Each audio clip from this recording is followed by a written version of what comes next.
ఉంది, కానీ దానికి ఒక లెక్క ఉంది. ఆ తిక్కేంటో చూపిస్తా, అందరి లెక్కలు తేలుస్తా అంటూ మన ముందుకు వచ్చేస్తున్నారు Chammak Chandra along with his team. So let's welcome them.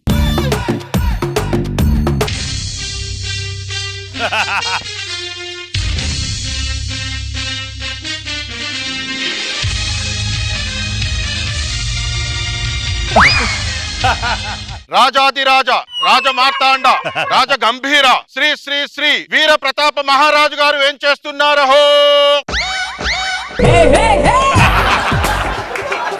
Maharaja, bathroom లో స్నానాల గదిలో కూర్చున్నట్లు ఆ పీట మీద కూర్చున్నారేంటి? ఇలా సింహాసనం మీద కూర్చోండి. ఓ, అక్కడ కూర్చోవాలా? మహామంత్రి, ఎక్కడ నెగ్గాలో తెలిసిన వాడు రాజు కాదు, ఎక్కడ తగ్గాలో తెలిసిన వాడే నిజమైన రాజు. బాగానే తగ్గితే వెళ్ళి ఆ సింహాసనం మీద కూర్చోండి. అటులోనే.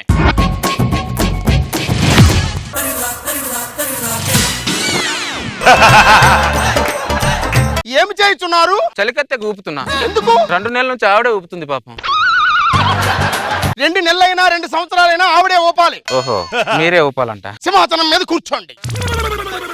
ఆ కూర్చోండి ఏమిటి? సింహాసనం కొద్దిగా సౌకర్యంగా ఉంటే ఇలా కూర్చున్నా మహామంత్రి. ఎలా కూర్చున్నా వాళ్ళను? సరిగ్గా కూర్చోండి. ఇట్లా ఓకేనా? అటులనే. మహామంత్రి, ఆవిడెవరు? మా ఆవిడ ప్రభు. ఆవిడేంటి అలా ఉంది? కడుపుతో ఉంది ప్రభు. మహామంత్రి, నా చిన్నప్పటి నుంచి చూస్తున్నాను, ఆడవాళ్ళకే కడుపు వస్తుంది, మగాళ్ళకి ఎందుకు రాదు? అలా రాదు ప్రభు. ఎందుకు రాదు? మా రాజ్యంలో ఆడమగాళ్ళ సమానత్వం ఉండాలని చెప్పాను కదా. ఎందులోనైనా సమానత్వం ఉంటుంది గాని ఆ ఒక్క విషయంలో మాత్రం సమానత్వం ఉండదు మహారాజా. ఏ చట్ట విరుద్ధమా? కాదు, సృష్టి విరుద్ధము. సృష్టిని అపసృష్టి చేద్దాం. మన రాజ్య వైద్యులు ఏరి. రాజుగారికి ప్రణామం. మమ్మల్ని పిలవడానికి కారణం? ఆవిడ కడుపు తీసి వీడి కడుపులో వేయండి. ఆవిడ కడుపు తీసి వీడి కడుపులో వేయండి. అది ఎలా సాధ్యమవుతుంది మహారాజా? ఎందుకు సాధ్యం కాదు? సాధ్యం కానప్పుడు మీరు వైద్య శాస్త్రం ఎందుకు చదివితిరి? మాకు సక్రమంగా ఉపయోగపడినప్పుడు మీరు మాకెందుకు? మిమ్మల్ని రాజ బహిష్కరణ చేస్తున్నాను.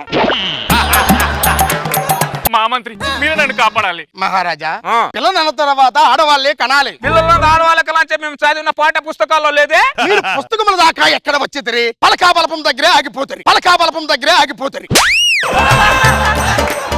2 సంవత్సరాలు చదివితీమి కదా. ఆ చదివితిరి. మొదటి సంవత్సరం ఆతో మొదలు పెట్టితిరి, 2వ సంవత్సరం ఆతో ముగించితిరి. ఆలు చదువులు కాదా? ఆలు అక్షరాలు కాదా? 2 అక్షరాలను అవమానించినందుకు మహామంత్రిని రాజ బహిష్కరణ చేస్తున్నాను. మీరు ఇలా బహిష్కరించి రాజ్యంలో సగం మంది ప్రజలు ఖాళీ అయితిరి. ఆ ఖాళీ అయిన ప్రజలతో ఒక ఊరి ఏర్పడినది. ఆ ఊరు కాస్త రాజ్యమైనది. మీ నాన్నగారి పరిపాలనకి మీ పరిపాలనకి చాలా వ్యత్యాసం ఉన్నది. ఏమిటా వ్యత్యాసము? మీ నాన్నగారి పరిపాలనలో పై రాజ్యపు రాజులు గజగజా వణికేవారు. మీ పరిపాలనలో మన రాజ్యంలోని ప్రజలే గజగజా వణుకుతున్నారు. చలికాలం కాదా అలాగే వణుకుతారు. మహామంత్రి, మొన్న పక్క దేశపు రాజ్యంలో భోజనానికి వెళ్ళాం. ఆ రాజు సింహం తల బొమ్మని తల మీద నిమురుతున్నాడు. అలా మేము కూడా నిమరవాలి. లక్ష్మణ సింహ బొమ్మను తెప్పించదు. బొమ్మ నిమిరితే ఆ రాజుకు మాకు తేడా ఏమున్నది? మరి మాకు నిజమైన సింహం తలక కావాలి. మహారాజా, మీరు విన్నది నిజమే. తక్షణమే ప్రవేశపెట్టుము. వీటి చేష్టలు ఏమిటో అర్థం కావటం లేదు. మహామంత్రి, అంగట్లోకి వెళ్ళి బెల్లం తెమ్మన్నంత సులువుగా అడవికి వెళ్ళి సింహం ధర తెమ్మంటున్నాడు. ఇప్పుడు ఎలా? అంతే అంటారా? అంతే, వెళ్ళిరండి. సరే మహామంత్రి, ఇదిగోండి తీసుకొచ్చాం. ఆ నల్ల రంగును చూసి పంది తల అని వారు గమనించెదరు. వెళ్ళి రంగు వేసి రండి. మహామంత్రి, ఇదిగోండి.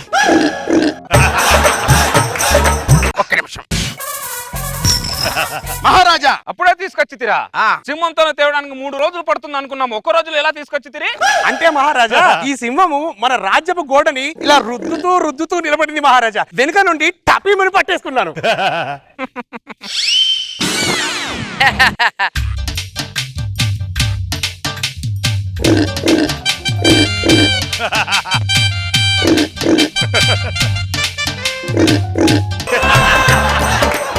మహామంత్రి, సింహం మూతేంటి ఇలా ఉన్నది?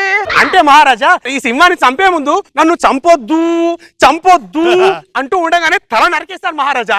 అందుకే దాని మూతి అన్నట్టుగా ఇలా ఉండిపోయింది మహారాజా. సింహం భయంతో పెట్టిన మూతి అన్నమాట. నీ బొంద. మహామంత్రి, ప్రభు, సింహం అన్నప్పుడు తలండా జూలు ఉండను కదా సింహానికి జూలు లేవేంటి? మీరు వెనక్కి తిరిగితే రాజుగారికి అనుమానం వచ్చును. ఇటు తిరగండి. మహారాజా, దీనికి బట్టతల వచ్చినది. అట్లా ఎట్లా వచ్చును? నాకు ఎట్లా వచ్చినదో దీనికి అట్లనే వచ్చింది. అటు ఇటొచ్చినదా? ఎవరిని అడిగితే ఆ సింహాన్ని వేటాడింది మేమే అని చెప్పండి. ఈ సింహం తలని మేము నిమురుతుంటే మీకు ఎలా ఉంది? ఈ సన్నివేశం ఎవరో చూడకుండా ఉంటే బాగుండు అనిపిస్తుంది. ఎందుకు అలాగా? అంటే మీకు దిష్టి తగులుతుందని. ఈ సింహాన్ని తలని మా విశ్రాంతి గదిలో పెట్టించండి. అలాగే ప్రభు. భటుల్లారా, ప్రభు పులి మేక ఆడుకుందాం. చింతపిక్కలు తీసుకురండి. తక్షణమే తెస్తాను ప్రభు. చింత పిక్కలు ముందుగా ఎవరు వేయగలను ప్రభు? ఒక్క నిమిషం, అందరూ పంట వేసుకుందాం. అవును ప్రభు. నేనే గెలిచి నేనే వేస్తా. అవును ప్రభు. ఆడు ప్రభు, మీ మేక చచ్చినది. అవునా? అవును ప్రభు. ఇప్పుడు చెప్పుము, ఎవరి మేక చచ్చినది? ప్రభు, నా మేకే చచ్చినది ప్రభు. రాజు ఏమి చేయొచ్చును? ఈ రాజుకి అసలు రాజు లక్షణం లేవు కదా. మహారాజా, మిమ్మల్ని కలవడానికి తూర్పు దేశపు యువరాజు వస్తున్నాడు. రమ్మని చెప్పుము. చిత్తం ప్రభు. మహారాజా, మీరు భటులతో పులి మేక ఆడటానికి చాలించండి. మహారాజు వచ్చుచున్నాడు. మీరు వెళ్ళి సింహాసనం మీద కూర్చోండి. భటులారా, ఇది పక్కకు తీసుకెళ్ళండి. రాజు వెళ్ళిపోయిన తర్వాత అప్పుడు మనం పిక్కలతో చిన్న పులి ఆట ఆడుకుందాం. తూర్పు దేశ రాజులకు స్వాగతం. మీరు మా రాజ్యానికి రావడానికి కారణం? నీ రాజ్యం పైన యుద్ధం చేయడానికి వచ్చి తిమి. వద్దబ్బా. ఈ చలికాలంతో నేను చలినీళ్ళలో స్నానం చేయడానికే భయపడతాను. మరి యుద్ధం ఎలా చేయమంటావు అబ్బా? వద్దబ్బా. రాజంటే యుద్ధానికి కాలు దువ్వాలి కదా, యుద్ధం వద్దంటావేంట్రా? ఈ చలికాలంలో 3 దుప్పట్లు కప్పుకొని కాలు దన్ని పడుకుంటే ఉంటది నా తాత. ఆ ఆనందం యుద్ధంలో ఉంటది చెప్పబ్బా. ప్రభు, వారు యుద్ధం చేయనంటే మనం ఊరుకుంటామా? మనమే యుద్ధం చేద్దాం. మహామంత్రి, ఎదుటి రాజు సై అనకుండా యుద్ధం చేయడం రాజనీతి అనిపించుకోదు మహామంత్రి. నేను సై అననబ్బా. ఈ చలికాలం అస్సలు వద్దబ్బా. మనకి యుద్ధాలు ఎందుకబ్బా? వెళ్ళబ్బా. మహామంత్రి ప్రభు, చిత్తం ప్రభు. ఎందుకబ్బా మనకి యుద్ధం? 3 పూట్లు తిని రాజ్యంలో 2 కాళ్ళు చాపుకొని పడుకోక మనకి ఎందుకబ్బా? ఈ యుద్ధాలు గిద్దాలు మనకెందుకబ్బా? వద్దబ్బా.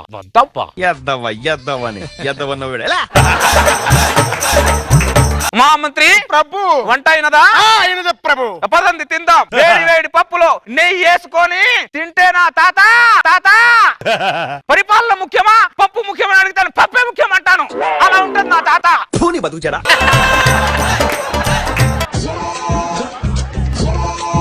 వీర ప్రతాప్ రాజా, బయటికి రమ్ము. తూర్పు దేశ రాజులకు స్వాగతం. మా రాజ్యానికి మీరు రావడానికి కారణం? చలికాలము యుద్ధము చెయ్యను అంటివి కదా, అందుకే ఈ ఎండాకాలమును వచ్చి తిని రమ్ము యుద్ధానికి. వద్దబ్బా.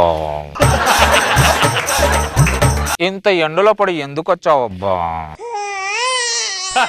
వడదెబ్బ తగులుతుందబ్బా. సింహాసనం మీద కూర్చొని ఈ ఎండాకాలంలో ఈ చల్లటి మజ్జిగ తాగుతుంటే ఉంటది నా తాత. చలికాలం వస్తే చల్లో యుద్ధం చేయనంటావు, ఎండాకాలం వస్తే ఎండలో యుద్ధం చేయనంటావు. అసలు ఏ కాలంలో యుద్ధం చేస్తావురా నువ్వు? నేను ఏ కాలంలో యుద్ధం చెయ్యనబ్బా. వద్దబ్బా, నాకు ఏ యుద్ధం వద్దబ్బా. అబ్బా, నువ్వు ఇంత దూరం నుంచి వచ్చావు కాబట్టి నీకు 4 బస్తాలు కందిపప్పు ఇస్తాను తీసుకొని వెళ్ళబ్బా. ఈడేంట్రా 4 బస్తాల కందిపప్పు ఇస్తాను తీసుకెళ్ళప్పా అంటాడు. ప్రభు, వారు యుద్ధం చేయకుంటే నన్ను కొడతారేంటి ప్రభు? నిన్నే కొట్టాలరా. తూర్పు దిక్కున రాజ్యానికి వెళ్దాంరా అన్నాను. కాదు, పశ్చిమ దిక్కున రాజ్యంలో బలమైన రాజు ఉన్నాడు, ఆ రాజును ఓడిస్తే కీర్తి ప్రతిష్టలు పెరుగును అన్నావు. తిప్పాల్సిన చేత్తో చింత పెక్కలు విప్పుతున్నాడు. పెద్ద బెప్ప రాజుగాడు లాగున్నాడు రాయుడు. ఈ నమ్ముకొని వేలాది మంది సైన్యాన్ని తీసుకొచ్చాను రా. ఇంతమందిని ఎందుకు తెచ్చావబ్బా? వద్దబ్బా అసలు యుద్ధమే వద్దబ్బా నువ్వు వెళ్ళబ్బా. నీకు దండం పెడతాను రా, కావాలంటే యుద్ధంలో నేనే ఓడిపోతాను రా, ఒక్కసారి యుద్ధం చేయరా. ప్రభు మరి యుద్ధం చేసేలా లేరు, మన రాజ్యానికి వెళ్ళిపోదాం పద ప్రభు. లేదురా, ఒక్కసారి యుద్ధం రా. వెళ్ళబ్బా నాకు ఎందుకబ్బా యుద్ధాలు.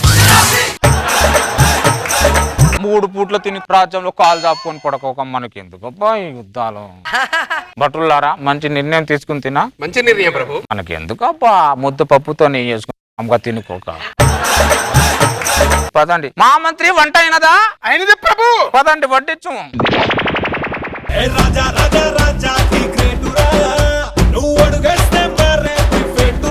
నాకు ఈ కామెంట్స్ ఎందుకబ్బా? నువ్వు రాక్షణ ఆపప్ప. నాగబాబు గారు బాగుంది, ఇలాంటి రాజుని ఇప్పుడు చూడలే.